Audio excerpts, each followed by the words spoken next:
Hey foodies, welcome back to my channel. Hi, இன்னைக்கு வீடியோல மறந்து போன எங்க பாட்டி காலத்து ரெசிபி தாங்க பார்க்க போறோம். மரவள்ளி கிழங்கு pancake. ரொம்ப பேர் ஸ்டைலிஷா இருக்குல. இப்போ உள்ள பசங்களுக்கு அந்த மாதிரி ஸ்டைலிஷான பேர் இருந்தா தானே சாப்பிடுறாங்க. அதனால பேரை மாத்திட்டேன். ஆக்சுவலா அது அவங்க மரவள்ளி கிழங்கு அடைன்னு சொல்லிருக்காங்க. சரி வாங்க இது எப்படி பண்ணலாம்னு பார்க்கலாம். அதுக்கு முன்னாடி நீங்க இன்னும் எங்க சேனலை சப்ஸ்கிரைப் பண்ணலனா சப்ஸ்கிரைப் பண்ணிக்கோங்க. பக்கத்துல இருக்க பெல் ஐகானையும் தட்டி விட்டுக்கோங்க.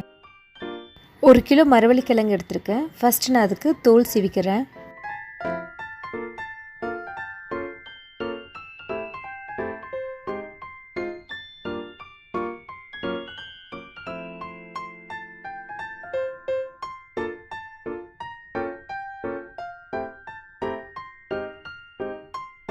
தோல் சீவின கிழங்க கிரேட் பண்ணிக்கலாம்.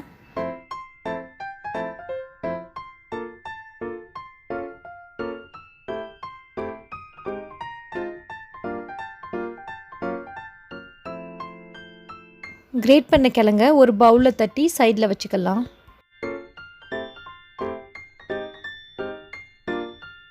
ஒரு பெரிய சைஸ் தேங்காய் எடுத்திருக்கேன். அதை தண்ணி தெளித்து திக் பேஸ்ட்டாக அரைச்சிக்க போகிறேன். நிறைய தண்ணி சேர்த்துடக்கூடாது. தண்ணி சேர்த்தா பேன் கேக் வந்து ஒரு மாதிரி ஸ்லைமியாக போயிடும்.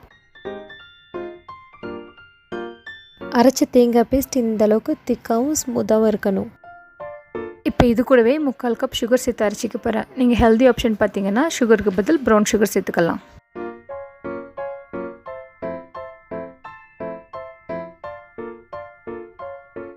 சுகரும் தேங்காயும் நல்லா அரைஞ்சிருச்சு. இதை நான் ஒரு பவுலில் மாற்றிக்கிறேன். அதே ஜார்லேயே துருவின கிழங்க போட்டு தண்ணி சேர்க்காமல் அரைச்சிக்கலாம்.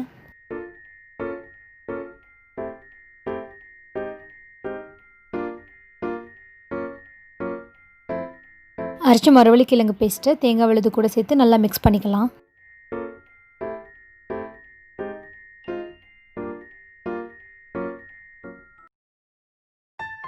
இதில் 1/2 கப் மைதா சேர்க்குறேன். உங்களுக்கு மைதா பிடிக்கலன்னா கோதுமை சேர்த்துக்கோங்க.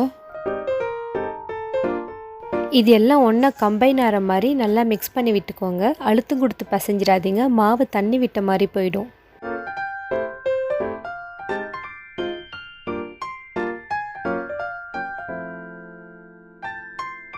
இது குட்டி கை பண்ணுற மாதிரி பண்ணிடாதீங்க, அப்புறம் ரொம்ப தண்ணியாக போயிடும்.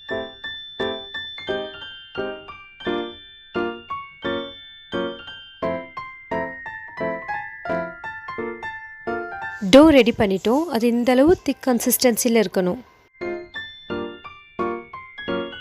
இதை சுட ஸ்டார்ட் பண்ணிக்கலாம். சுடுறதுக்கு நான் நெய்யும் அது கூட கொஞ்சமாக எண்ணெய் சேர்த்து கலந்து வச்சுக்கிறேன். தோசைக்கல்லை நல்லா காய வைக்கலாம். தோசைக்கல் காஞ்சதும் 1 டேபிள் ஸ்பூன் எண்ணெய் சேர்த்துக்கிறேன். ஒரு குழிக்கரண்டியில் மாவு எடுத்து ஸ்ப்ரெட் பண்ணிக்கலாம். இது தோசை வைக்கிற மாதிரி வாக்க வராது. ஊற்றுனதுமே நல்லா ஸ்ப்ரெட் பண்ணிக்கோங்க. ஒரு 1/4 இன்ச் திக்னஸ் வர்ற அளவில்.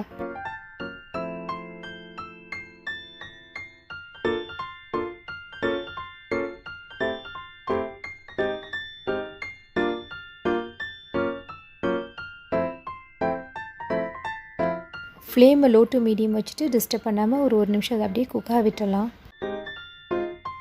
கீழ்பாகம் செவந்து வந்ததும் சைடில் உள்ளதெல்லாம் இந்த மாதிரி எடுத்து விட்டுக்கோங்க. மரவள்ளி கிழங்கு சேர்க்குறதுனால இது ஒரு மாதிரி ஸ்டிக்கியாக இருக்கும். எடுத்து விட்டுட்டு திருப்பி போட்டுக்கலாம். சுற்றி எண்ணெய் விட்டு அப்படியே விட்டுருங்க. ஒரு 2 நிமிஷத்தில் நம்ம பேன் கேக் ரெடி ஆகிடும். இதே மாதிரியே மீதமுள்ள மாவையெல்லாம் இட்டு எடுத்துக்கலாம். அவ்வளோதான். ரொம்ப சூப்பரான ஹெல்த்தியான நம்ம மரவள்ளி கிழங்கு அடை ரெடி ஆகிடுச்சு. குழந்தைங்களுக்கு மரவள்ளி கிழங்கு கொடுத்தீங்கன்னா கண்டிப்பாக சாப்பிட மாட்டாங்க. சில பெரியவங்களும் சாப்பிட்றது இல்லை. இந்த மாதிரி அடை பண்ணி கொடுத்து பாருங்கள். அவங்க ரொம்ப விருப்பப்பட்டு சாப்பிடுவாங்க. ட்ரை பண்ணி பாருங்கள். ட்ரை பண்ணி பார்த்துட்டு எப்படி இருந்துச்சுன்னு கமெண்ட்ஸில் சொல்லுங்கள். வீடியோ பிடிச்சிருந்தா லைக் பண்ணுங்கள், கமெண்ட் பண்ணுங்கள், ஷேர் பண்ணுங்கள், மறக்காமல் சப்ஸ்கிரைப் பண்ணுங்கள். தேங்க்ஸ் ஃபார் வாட்சிங்.